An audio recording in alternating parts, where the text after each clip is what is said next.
Hello, my dear students. We are welcoming you in our new lecture. It's about prosthodontics, third lecture. Today, we'll be discussing very easy and shortcut techniques. What questions are asked, and how will you prepare for prosthodontics? Generally, people tell that you read these books, but why outcome is not obtained even after reading these books? So ultimately, the question is either you are not going thorough to your content and you don't know what is to be read from these books. For example, if you're reading Boucher or if you're reading any books, reference books from Prosto, after reading it, you must be able to answer all the MCQs. Now, when MCQ comes to your mind, you have to be particular about few topics which are very important. So first of all, we would like to congratulate all our students who have passed dental GPSC, assistant professor in periodontics as well as conservative dentistry. They have specially called us for telling us thanks that without our test series it was not possible. Why they chose our test series? Because our test series is a platform where you can get maximum exposure to unexpected questions as well as new topics. If you're reading substandard books for MCQs, you will feel that you have done and dusted with your MCQ portion. But when it comes to exam in GPSC, questions are out of the blue. Newer topics have been introduced. Newer MCQs have been asked in your exam. Forget it about the prelim exam. Even after passing the prelim by fortunately, you will be asked newer questions in your interview also.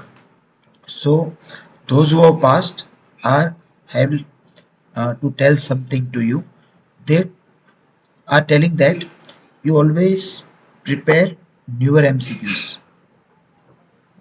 Okay, first of all, you prepare with new MCQs as well as new topics. Why? Because when you are preparing, you have to think that, for example, in the previous year exams,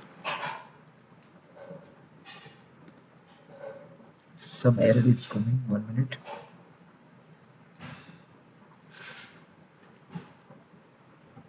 Okay. So they are clearly telling this thing that you prepare MCQs. Now, all of you people will be preparing repeated MCQs.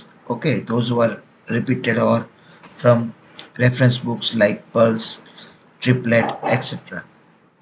Now, why these people are telling that our test series is useful? Apart from these MCQs, you have to get daily exposure to newer topics because nowadays many new advancements, new techniques have been introduced. So this is a good thing. So this will be your good practice for attempting maximum questions which are new to you, and this will boost your preparation. Now what I mean is, when you are preparing in the exam, you always think of this thing what I am telling, that you prepare first of all reference books and then you go for attempting new questions, and from the reference or explanations, MCQs will be asked in your exam. Now you will tell that, sir, how can we go with these things?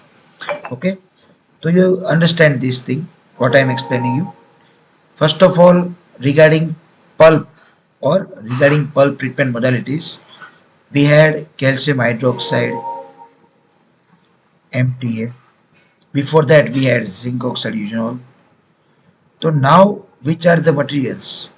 What are their properties? Such questions can be asked in your exam. Okay, biodentin. So when you prepare, you have to prepare in this way. Likewise, how was the cements evolved? How were the dental cements evolved? Which was the first cement? Then what is the difference in these properties? So all this curiosity, and you have to prepare notes from this curiosity what you are having. Okay, so now one question from dental cement is must. They will ask one question from elastomeric impression material is a must. They will ask at least one question. Okay, so at this point of time, such question should not be incorrect from your side. Okay, so for all the students who have joined, first question on your screen, you can go through this and answer. When border molding a mandibular custom tray that will be used for a final denture impression. Okay, you are going for border molding,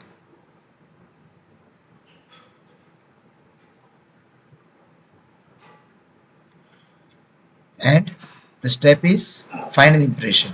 Okay, the distolingual extension is limited by the action of. Okay, तो ये हमारी mandibular की tray हुई. ठीक है, डिस्टोलिंगुअल मतलब यहाँ पे,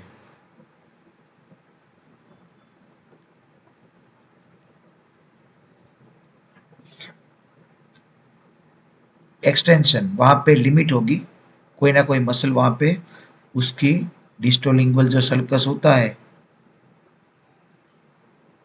उसको इंटरफियर या अफेक्ट करेगा. तो वो कौन सा मसल है? ठीक है, कमेंट करके बताइए, हम फिर डिस्कस करेंगे. ये तो इसी क्वेश्चन है. ठीक है, अब ऐसा ही क्वेश्चन थोड़ा चेंज करके दूसरे मसल के बारे में आपको पूछेंगे कि डिस्टल एक्सटेंशन. ठीक है,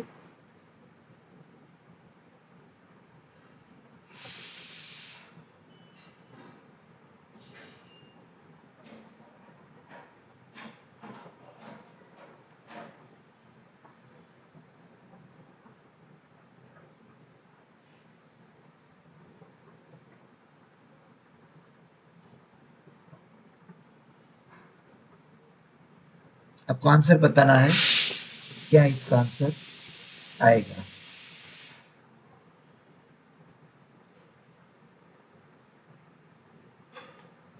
कमेंट करिए इसका आंसर.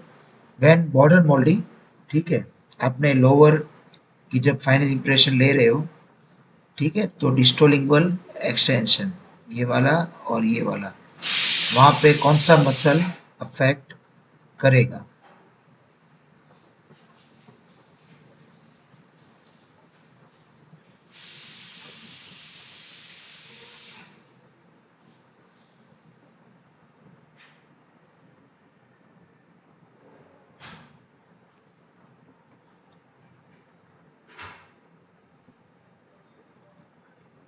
तो इससे पहले कि बिफोर डूइंग प्रोस्तो, और first step is you have to clear your mind और your thoughts about anatomical landmarks.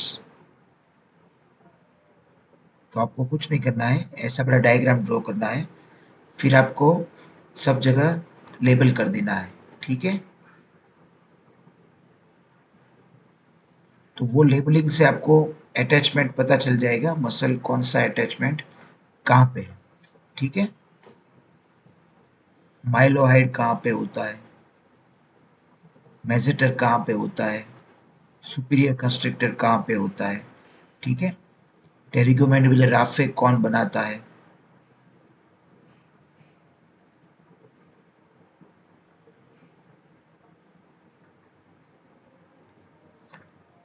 टेरिगोमैंडिबुलर raphe is formed by two muscles, superior constrictor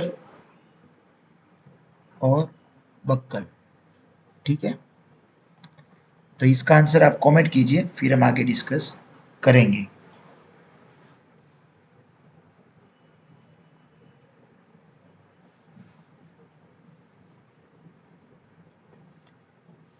कोई बात नहीं, हम आंसर बता रहे हैं। इसका आंसर आएगा सुपीरियर कंस्ट्रिक्टर मसल।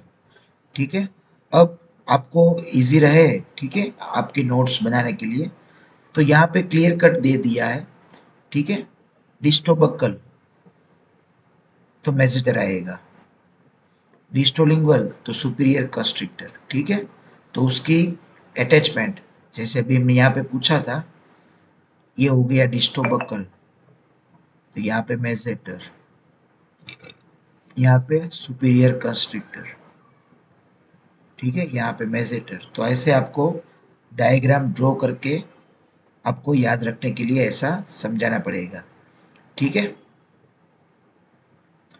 फिर बक्कल वेस्टिब्यूल। ठीक है, जो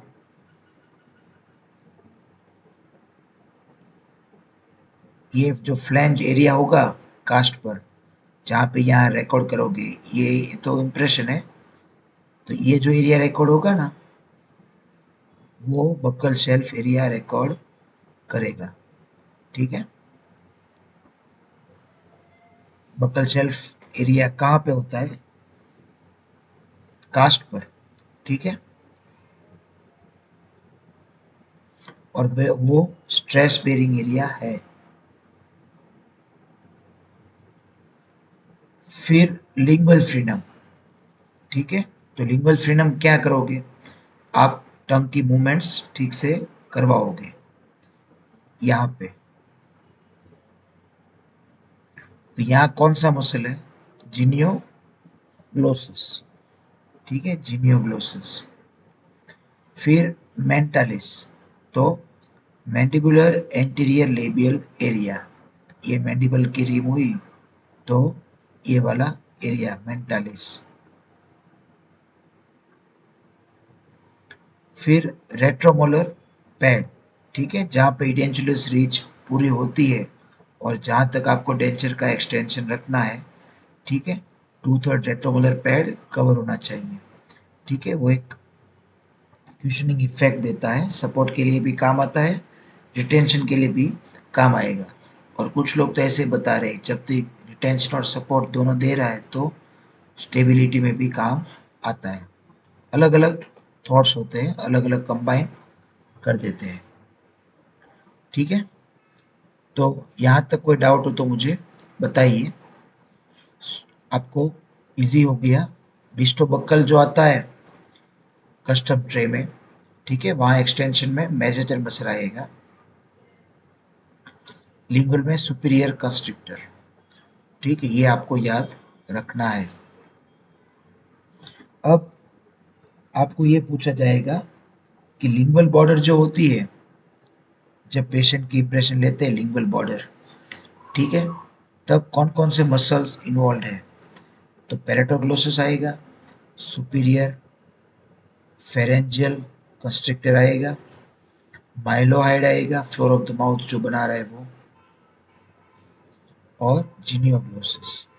ठीक है, तो ये आपको याद होना चाहिए, लिंगुअल बॉर्डर में इतने सारे मसल्स इन्वॉल्व है जब आप लिंगुअल बॉर्डर मॉडलिंग करोगे तब। अब इसमें से एमसीक्यू कैसा बनाया जाता है?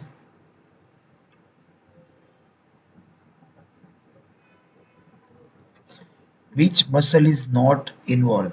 ठीक है, तो एक मसल ऐसा रख देंगे जो इन्वॉल्व नहीं हो रहा है, बाकी इसमें से 3 रख देंगे, तो आप कंफ्यूज हो जाओगे। ठीक है,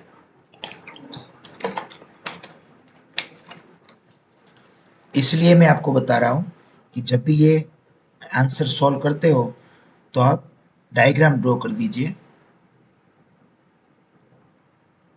फिर यहाँ मसल्स लिख दीजिए, यहाँ माइलॉइड आएगा, जिनियोग्लोसिस आएगा।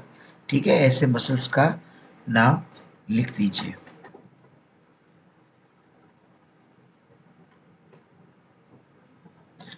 नेक्स्ट क्वेश्चन आएगा, the primary reasons for obtaining the most extensive areal coverage for a mandibular complete denture. ठीक है, तो ये ऐसा बता रहा है कि आपको जितना हो सके उतना एरिया कवरेज करना है। ठीक है, तो ये कौन सा इफेक्ट है? स्नो शू इफेक्ट।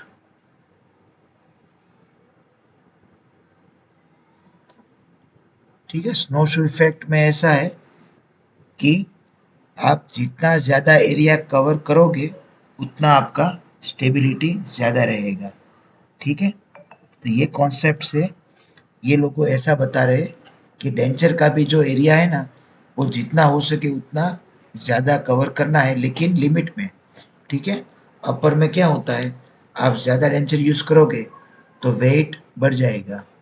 वेट बढ़ने से क्या होगा, ग्रेविटी के कारण वो नीचे गिर सकता है। तो मैक्सिमम डेंचर कवरिंग एरिया तो होगा, लेकिन कुछ लिमिट में वो होना चाहिए। ठीक है, ये आपको याद रखना है। तो ये कौन सा इफेक्ट है?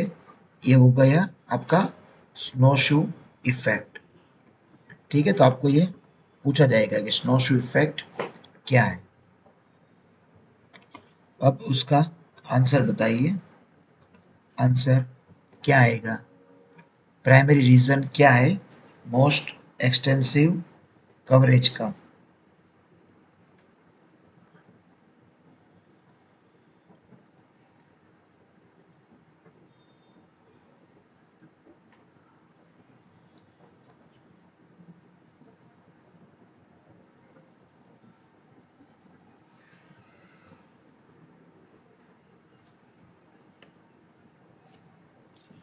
तो पहले जब भी डेंचर का कोई इश्यू आता है ना, तो एक तो प्रिजर्वेशन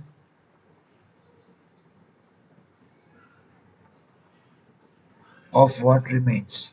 ठीक है, फिर रिटेंशन, फिर एस्थेटिक्स, फिर स्टेबिलिटी और सपोर्ट। डेंचर के 5 ऑब्जेक्टिव्स है इंप्रेशन मेकिंग के।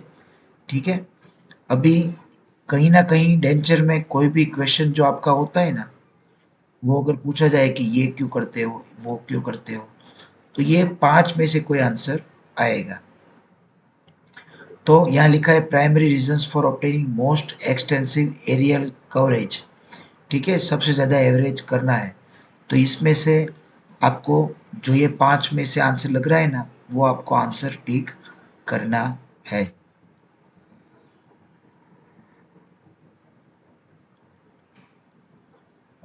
तो पहले में देखिए, अपीयरेंस बढ़ाएगा। कैसे अपीयरेंस बढ़ा सकता है? ठीक है, तो ऐसे आप एलिमिनेट करिए और कमेंट करिए आंसर। आपको क्या लग रहा है वो आंसर, तब जाके हम आगे डिस्कस करेंगे। क्योंकि कभी कभार अटेम्प्ट जो करोगे ना एमसीक्यू, तो गलत होता है तो भी कोई दिक्कत नहीं। ठीक है, वो अच्छी बात है, अभी गलत हो रहे हैं, फिर आपका लॉजिक एक बार बढ़ जाएगा, तब एमसीक्यूज करेक्ट होंगे। तो अभी आप अटेम्प्ट कीजिए, इसमें क्या आंसर आएगा। Primary reasons for obtaining most extensive areal coverage for a mandibular complete denture. ठीक है, मैंडिबुलर कंप्लीट डेंचर में आपको जितना हो सके उतना ज़्यादा एरिया कवरेज करना है।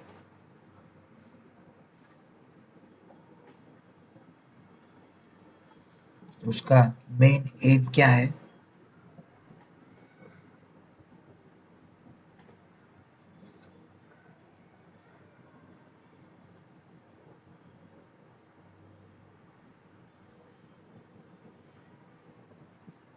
उसका मेन एम देखिए, पहले तो मैंने बताया increase the capacity of the underlying structures to withstand the stress. ये कौन सी प्रॉपर्टी हुई? सपोर्ट। नीचे वाले जो एरिया है ना, उसको हमको ज़्यादा सब एरिया देंगे तो ज़्यादा सपोर्ट करेगा। सपोर्ट का मतलब ऊपर का जो फोर्स है उसको विथस्टैंड करेगा, ऊपर का जो स्ट्रेस है उसको विथस्टैंड करेगा। ठीक है, तो जो फाउंडेशन है ना, उसको मजबूत बनाने के लिए हमने ज़्यादा एरिया अप्लाई किया। ठीक है, तो यहाँ पे मैंने जैसे बताया 5 फैक्टर्स है, उसमें से आपको आंसर की ओर जाना है। तो ज़्यादा एरिया तो ज़्यादा सपोर्ट, ठीक है। और कभी कभार क्या हुआ, आपने प्रॉपर एक्सटेंशन दिया तो अच्छी तरह से सील भी होगा, ठीक है। तो ये मैंने अभी बताया ना, पहले तो मेनली सपोर्ट बढ़ता है, ठीक है।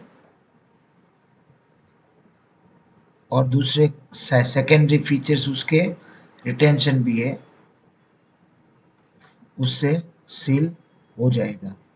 सील क्या होता है, जब कोई पेशेंट में डेंचर बनाते हो तो डेंचर आपने जब इम्प्रेशन लेते हो या डेंचर अपनी तरह से वो फिक्स हो जाएगा, ठीक है, लूज नहीं रहेगा।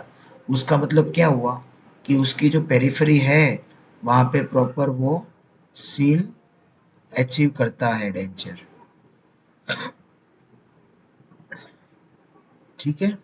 तो प्रॉपर एक्सटेंशन होगा ना, तभी जाके वो सील अचीव करेगा।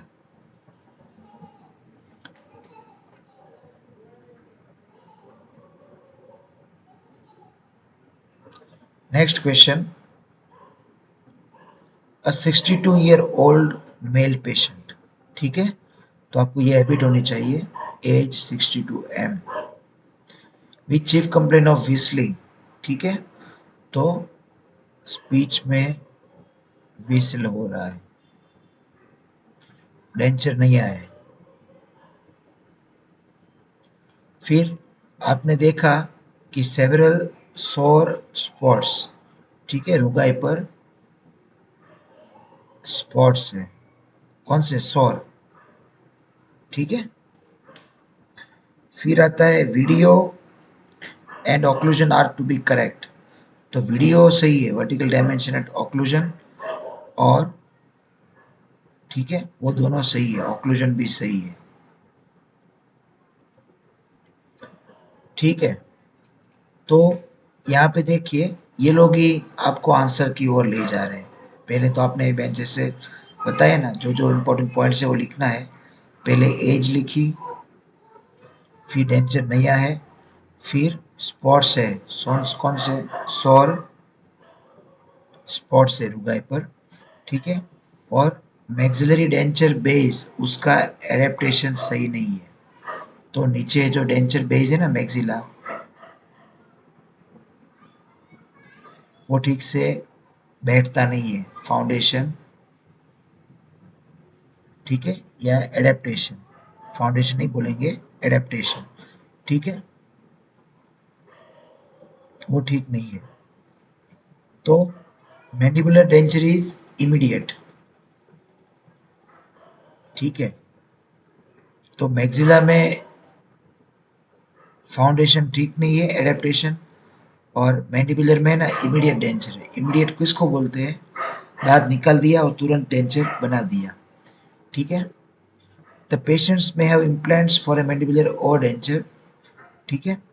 What will be the most beneficial treatment to the patient regarding loss of stability on his new dentures, ठीक है। अब ये समझिए कि पेशेंट ने नया डेंचर बनाया है और मैक्सिला में क्या है, एडेप्टेशन नहीं है। तो इससे आपको पता चलना चाहिए कि एडेप्टेशन नहीं है तो क्या क्या फॉर्मेलिटीज आती है। फिर मैंडिबुलर डेंचर है ना, वो इमीडिएट है, ठीक है। और पेशेंट को इम्प्लांट्स भी हम बना सकते हैं, यूज़ कर सकते हैं मैंडिबुलर ओवरडेंचर के लिए, ठीक है। अब पेशेंट की जो स्टेबिलिटी नहीं है, ठीक है, नया डेंचर बना दिया लेकिन पेशेंट का जो स्टेबिलिटी है वो नहीं है,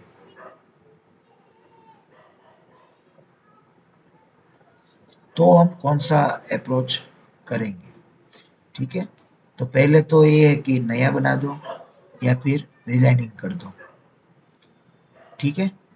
तो ये थोड़ा कॉम्प्लिकेटेड क्वेश्चन है, हिंट भी दिया हुआ है इसमें, आप सोचिए कि क्या आंसर आएगा।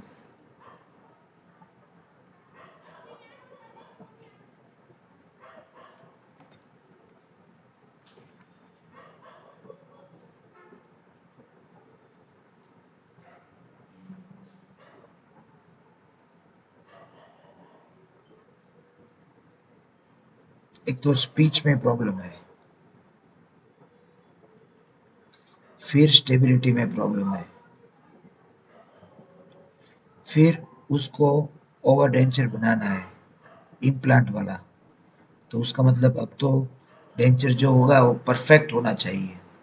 ठीक है, तो आप कौन सा अप्रोच करोगे?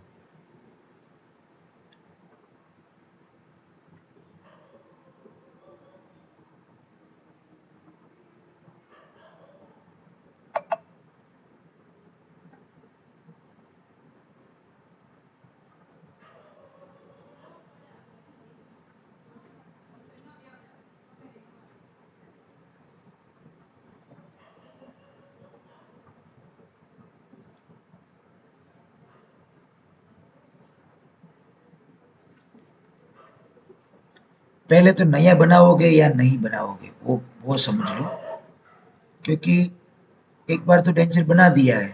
तो यहाँ पे देखिए, वीडियो और ऑक्लूजन वो दोनों सही है। ठीक, ये भी सही है और ये भी, इसलिए अब नया नहीं बनेगा।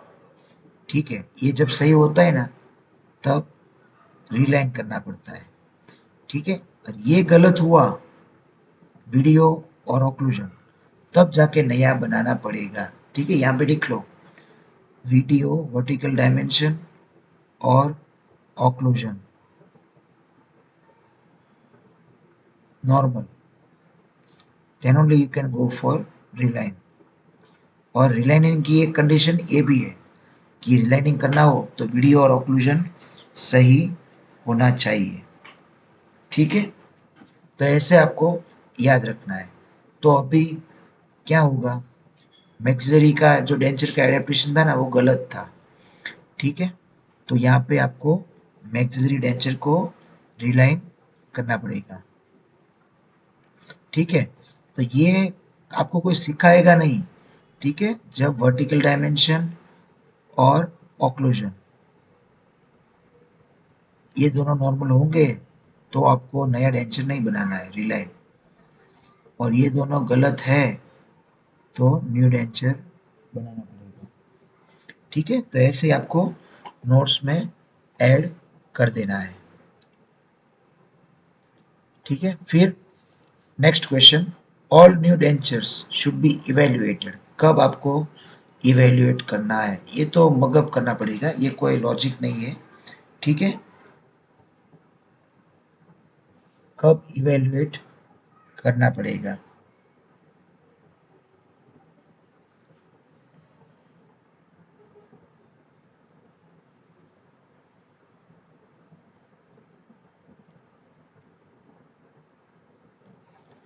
इसका आंसर बताइए।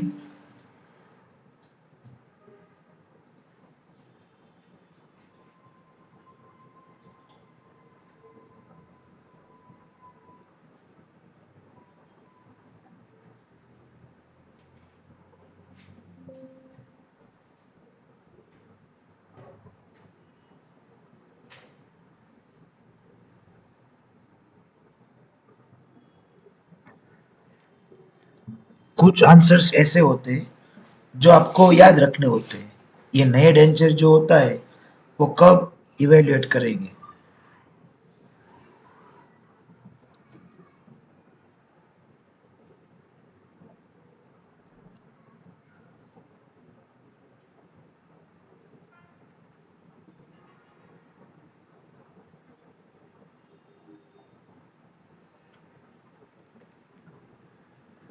तो जनरली क्या होता है, कोई भी मेडिकल फील्ड में, आज ही मैंने पेशेंट का एक ऑपरेशन किया और कल बुलाया, मतलब टुमारो या 24 आवर्स, तो ये डेंचर को भी इवेल्युएट हम 24 आवर्स के बाद करेंगे। ठीक है, कोई डाउट हो तो मुझे बताइए।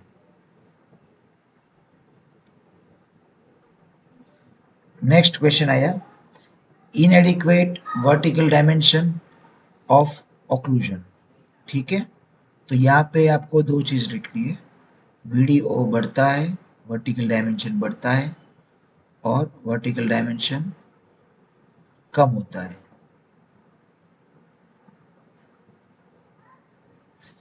तो पहले तो थोड़ा समझ लीजिए, ये आपका मुंह हो गया, थोड़ा ड्राइंग खराब होगा आपका मेरा। ये आपकी आंख हो गई, ये नोज, थोड़ा हाइट बढ़ाया है आपको समझ में इसलिए। ये लिप, ठीक है। तो ऐसा समझिए कि यहाँ और यहाँ एक मार्क करिए, नोज पर और चिन पर, ठीक है, यहाँ मार्क कर दीजिए। फिर जो आपने पेशेंट को बोला कि आप दांत बंद करिए, ठीक है,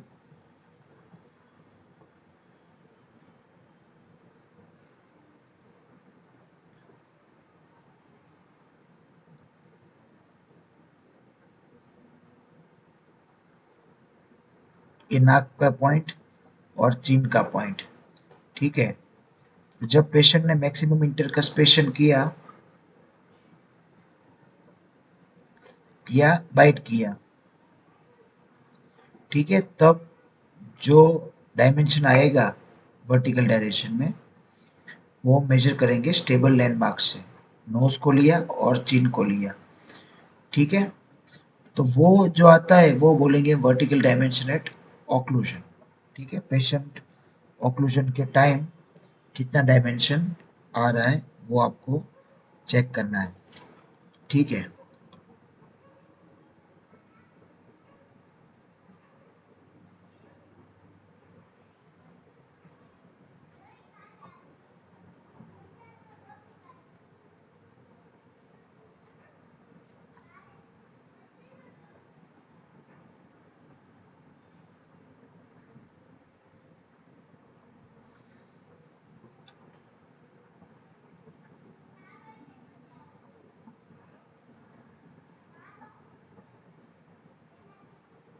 कुछ इंटरनेट इश्यू आ गया है इसलिए ऐसा हो रहा है।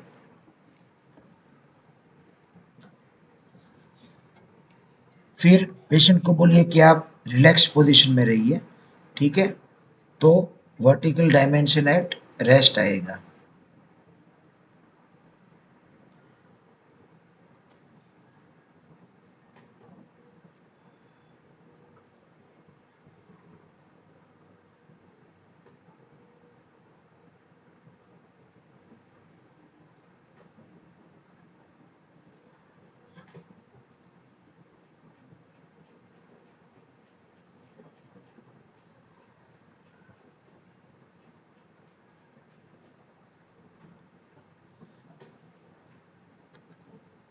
तो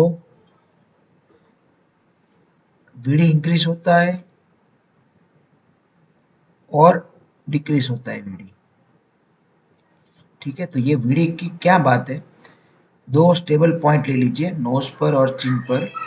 जब पेशेंट के टीथ एक दूसरे के कांटेक्ट में रहेंगे, ऑक्लूजन में रहेंगे, तब जो ये वर्टिकल डायमेंशन आएगा मेजरमेंट, इसको बोलते हैं वीडीओ, ठीक है। फिर हम पेशेंट को बोलेंगे कि आप रेस्ट पोजीशन में रखिए, तो थोड़ी स्पेस रह जाएगी ऊपर और नीचे के दांत में, ठीक है। और फिर हम मेजर करेंगे नोज और चिन के पॉइंट को, तब हमको मिलेगा V D at rest, V D R, ठीक है। और ये जो स्पेस है वो है फ्रीवे स्पेस, ठीक है। तो ये आपको याद होना चाहिए,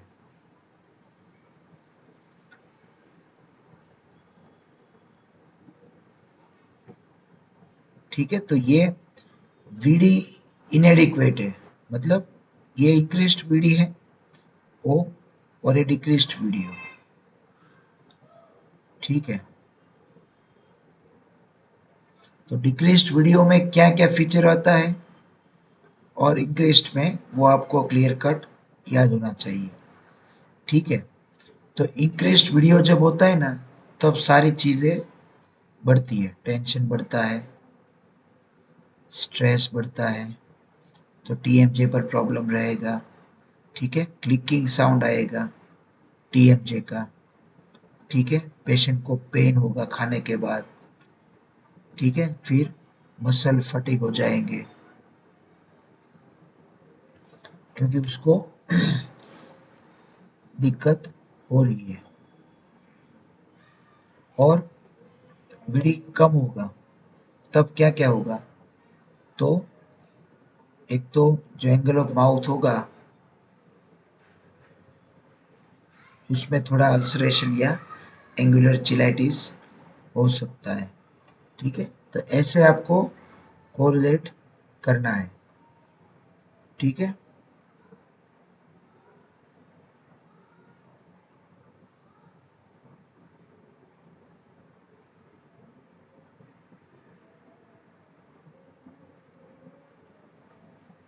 तो इसका आंसर आएगा वर्टिकल डायमेंशन कम है। ठीक है, तो क्या क्या हो सकता है? अभी हमने बताया कि एंगल ऑफ माउथ पर एंगुलर चिलाइटिस जैसा हो सकता है, बीच में थोड़ी स्पेस ज़्यादा रहेगी, वहाँ पे आपको चीक बाइटिंग का भी क्वेश्चन रहेगा। ठीक है, तो ये आंसर इसमें चीक बाइटिंग लग रहा है। वीडी कम होता है ज़्यादा होता है, टेस्ट के साथ कोई लेना देना नहीं, गैगिंग के साथ भी कोई लेना देना नहीं। सॉर स्पॉट्स हो सकते हैं। ठीक है, सॉर स्पॉट्स यहाँ पे आएंगे, वीडी बढ़ेगा ना तब।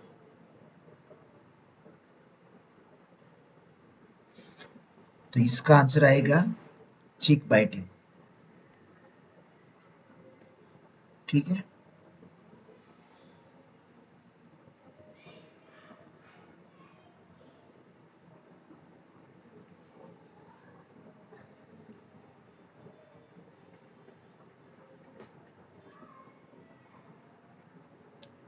नेक्स्ट क्वेश्चन आया, all of the following are true regarding the placement of maxillary central incisors.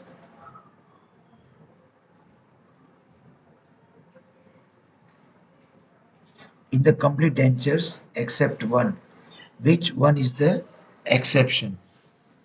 ठीक है, ये ऐसा बता रहे हैं कि अपर मैक्सिलरी इंसाइजर्स का जो टीथ सेटिंग है प्लेसमेंट, उसके बारे में सब सही है, कौन सा गलत है? ठीक है, which one is the exception, true और except? It means which is false one. ठीक है, तो ऑप्शन है, long axis should be perpendicular to occlusal plane, arranged directly over the ridge. तीसरा है placement controls midline, speaking line and lip support are responsible to help making F and V sounds. ठीक है, तो इसमें से कौन सा गलत है वो मुझे आंसर बताइए।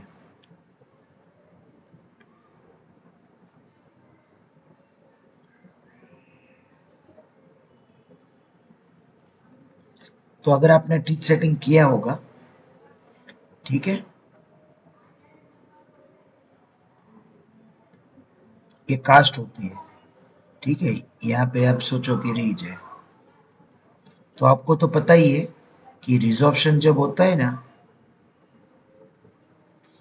तो जो रीज होती है वो अंदर मूव होती है। ठीक है, तो जब आप डेंचर बनाओगे तो ये रिजर्प्शन को कंपेंसेट करने के लिए आपको टीथ उसके न्यूट्रल जोन में रखना होगा, तो रीच के बाहर आएगा। ठीक है, रीच पर होगा नहीं। तो यहाँ पे ये एमसीक्यू में जो गलत चीज़ पूछी गई है, वो गलत चीज़ ये है कि अरेंज्ड डायरेक्टली ओवर द रीज, ये गलत है और ये हमारा आंसर है। ठीक है, क्यों? क्योंकि रिजॉर्प्शन आपको पता ही है।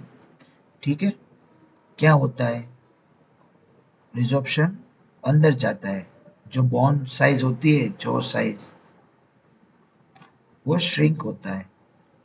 खाली एक्सेप्शन एक ऐसा है कि लोअर मैंडिबल जो होता है ना, उसमें पोस्टीरियर साइड क्या होता है? वाइड होता है। It increases with age. ठीक है, तो यहाँ पे पूछा गया है मैक्सिलरी सेंट्रल इंसाइजर्स। तो मैक्सिलरी सेंट्रल इंसाइजर्स तो हम रिच पर कभी नहीं रखेंगे, बाहर रखेंगे, क्योंकि रिजॉर्प्शन का पैटर्न थोड़ा अलग है। ठीक है, मैक्सिला में एंटीरियर भी अंदर जाता है और पोस्टीरियर भी श्रिंक होता है सब जगह से। इसलिए टाइम के साथ क्या होता है, मैक्सिला छोटा हो जाता है और मैंडिबल बड़ा हो जाता है।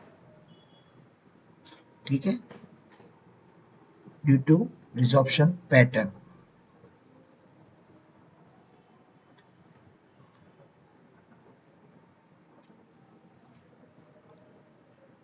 Next question, a patient who wears a complete denture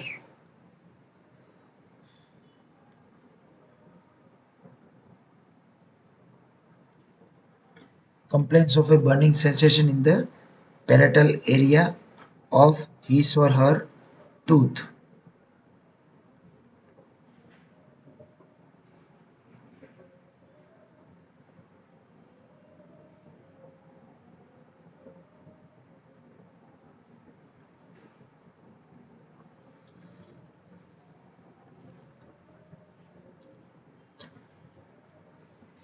Patient who wears a complete maxillary denture complains of a burning sensation in the palatal area of his or her tooth. ठीक है,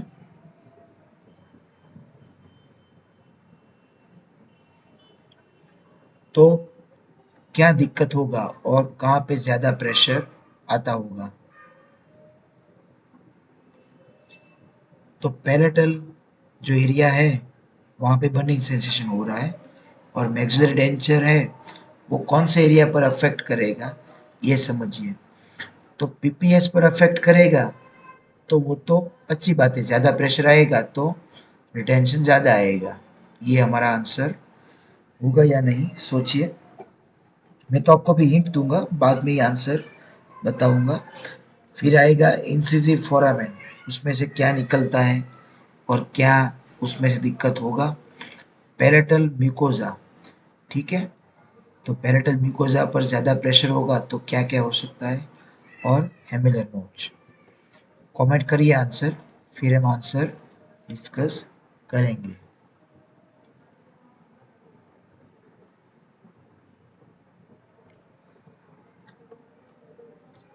तो यहाँ पे कभी कभार क्या है, आपने अगर एनाटॉमिकल लैंडमार्क्स पढ़ा होगा,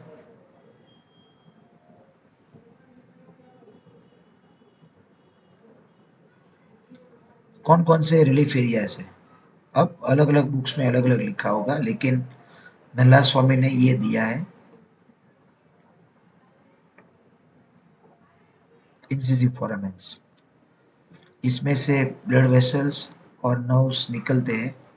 इस पर आपने ज़्यादा प्रेशर रखा तो पैलेटल एरिया पर इफेक्ट आएगा, बर्निंग सेंसेशन रहेगा। बाकी सब पर क्या होता है वो तो अच्छी बात है, थोड़ा ज़्यादा प्रेशर दोगे तो वो अच्छी तरह से विथस्टैंड करेंगे। ठीक है, तो यहाँ पे आंसर आएगा इंसिसिव फोरामेन।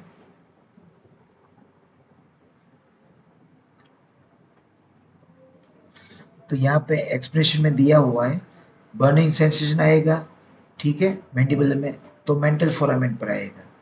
ठीक है, पैलेट में आता है तो इंसिसिव फोरामेन। फिर स्वेलोइंग में दिक्कत है तो उसका मतलब ये हुआ कि इनएडिक्वेट इंटरऑक्लूजल स्पेस।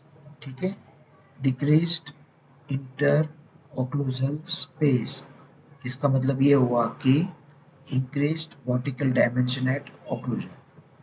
ठीक है, तो ये दोनों में से कोई आएगा तो पेशेंट को स्वेलोइंग में दिक्कत रहेगा।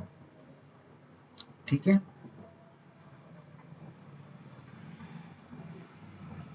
फिर ऐसे पेशेंट कोई होते हैं जहाँ पे कोई दिक्कत होती है, एट्रोफिक गम्स होता है, तो ऐसे पेशेंट पे हम क्या करेंगे, विटामिन्स वाला डाइट दे देंगे।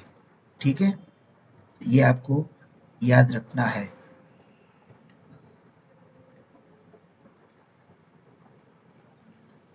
नेक्स्ट क्वेश्चन आया, treatment plan for a patient indicates that both mandibular and maxillary immediate dentures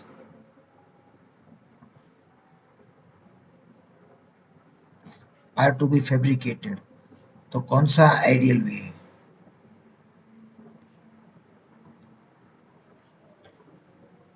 ठीक है, तो इसका आंसर आएगा, कमेंट करिए, 2 मिनट वेट करता हूं मैं।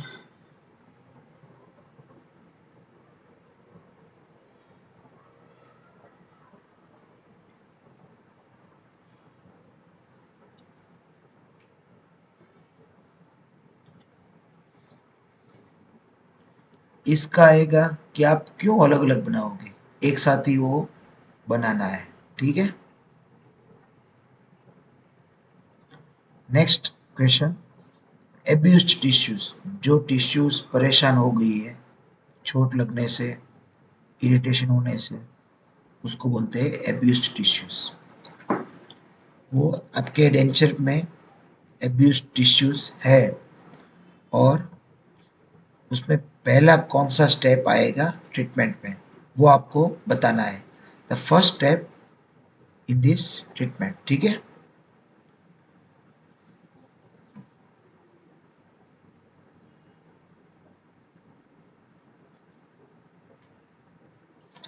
तो पहला कौन सा स्टेप है ये बताइए।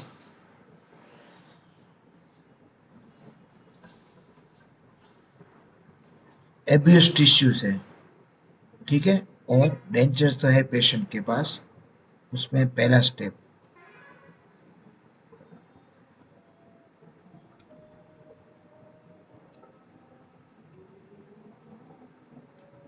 अच्छे अच्छे ऑप्शन है आपको कंफ्यूज करने के लिए।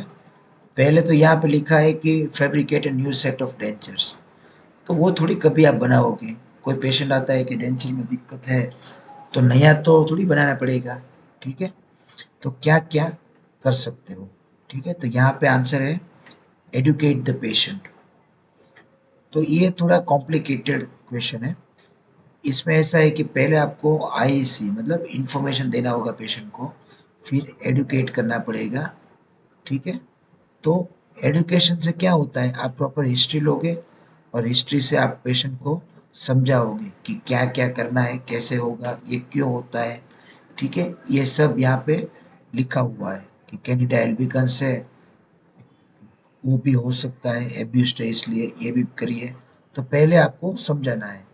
तो देखो यहाँ पे ये क्वेश्चन जो है ना, आप थोड़ा इम्पोर्टेंट टॉपिक लिख लो, ये इम्पोर्टेंट लाइन लिख लो कि कभी कभार हमको लगता है कि ये आंसर आएगा नहीं। यहाँ पे एडुकेट द पेशेंट जब ऑप्शन में होगा तो आपको एक प्रायोरिटी रखनी है, एडुकेट द पेशेंट पर टिक करना है, एडुकेट द पेशेंट को सिलेक्ट करना है। ठीक है, ऐसा ही हमने एक लॉजिक आपको और बताया था कि जब भी कोई एब्सेस वाला पेशेंट होता है तो इंसिजन और ड्रेनेज, ठीक है, उसका प्रायोरिटी आपको देना है। ठीक है, तो ऐसे भूल ना जाओ कभी, इसलिए आपको ध्यान रखना है। जब भी आपको एब्सेस का क्वेश्चन दिखे और ऑप्शन में होता है कि इंसिजन और ड्रेनेज, तो आपको वही सिलेक्ट करना पड़ेगा। ठीक है, ये आप याद रखिए। ठीक है,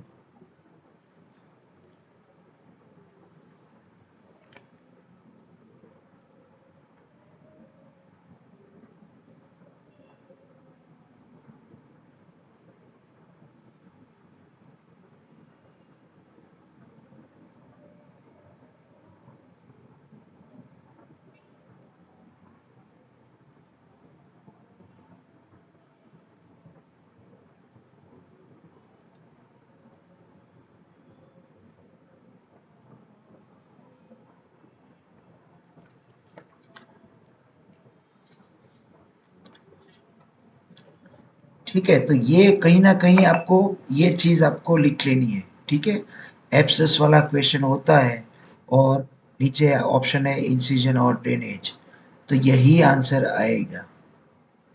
ठीक है, कभी कभार ऐसा होता है डू नथिंग। ठीक है, एक आया था पीडो में क्वेश्चन आता है कि डेसिडियस टूथ होता है उसको क्या करे क्या नहीं, तो उसको एज के हिसाब से आपको जज करना है। 8.5 years होता है, ठीक है, और डेसिडियस टूथ होता है जो एवल्स हो जाता है आगे का इंसाइजर्स, तो उसको आपको थ्रो फिर से रिप्लांट नहीं करना है। तो ऐसी चीजें आपको इम्पोर्टेंट है। नेक्स्ट क्वेश्चन और आज का last question. A patient came to the office with several distracted teeth on mandibular arch। ठीक है, मैंडिबुलर आर्च में नीचे बहुत सारे खराब दांत है, पुअर प्रोग्नोसिस वाले दांत है। फिर उनका एक्सट्रैक्शन एक ऑर्डर में दिया था, ठीक है, ताकि आप ठीक से इम्प्लांट और डेंचर बना सके। ठीक है, अब ऑस्टियो इंटीग्रेशन, ठीक है, बोन का जो ऑस्टियो इंटीग्रेशन होगा वो कितना टाइम लेगा। ठीक है, तो ऑस्टियो इंटीग्रेशन मतलब ठीक से बोन बनेगा उसका टाइम कितना रहेगा, ये आपको रटने वाला क्वेश्चन है। ठीक है, इसमें आएगा आंसर 4 मंथ्स। ठीक है, मिनिमम 3 to 4 मंथ्स आएगा आंसर, लेकिन यहाँ पे 4 मंथ्स लिखा है। ठीक है, तो उतना वेट करना पड़ेगा। ठीक है, ये आपको याद रखना है, 3 to 4 months osteo integration time लेता है। ठीक है, एक और क्वेश्चन कर लेते हैं। विच साउंड्स, तो यहाँ पे फोनेटिक्स का आ गया, इसका पूरा टेबल बनाना है आपको। ये साउंड ये जगह पर इफेक्ट होता है, ये पोजीशन। ठीक है, which sounds help determine the labiolingual position of anterior teeth. ठीक है, आगे के दांत का जो पोजीशन होता है लेबियोलिंगुअल, कितना बाहर रखे कितना अंदर, वो कौन से साउंड्स डिसाइड करते हैं।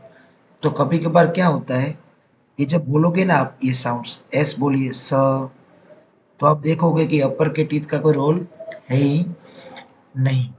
ठीक है, तो ऐसे अलग अलग साउंड्स बोलोगे ना तब आपको पता चल जाएगा, एग्जाम में ये भी होता है। तो इसमें आएगा लिंगुओडेंटल साउंड्स।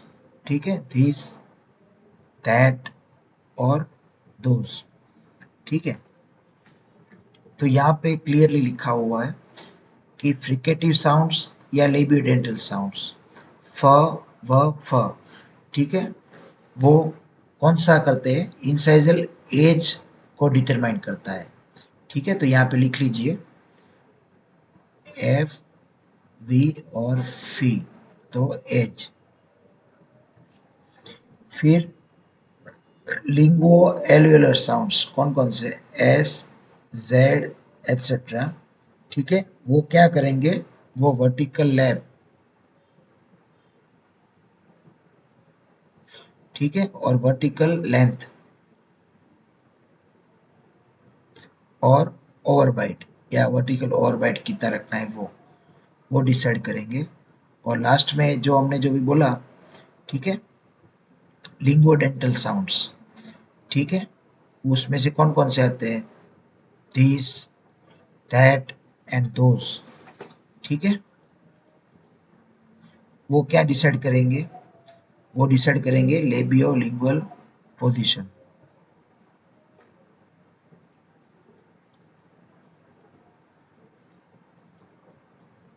ठीक है, और आएगा अभी लास्ट में ये बायलेबियल साउंड्स। ठीक है, ब, इसमें दांत का कोई रोल होता नहीं है, खाली इनसफिशिएंट लिप का सपोर्ट होता है। तो ये आपको याद रखना है। ठीक है, कि कौन कौन से साउंड्स कौन कौन से रोल में इफेक्ट करते हैं। ठीक है,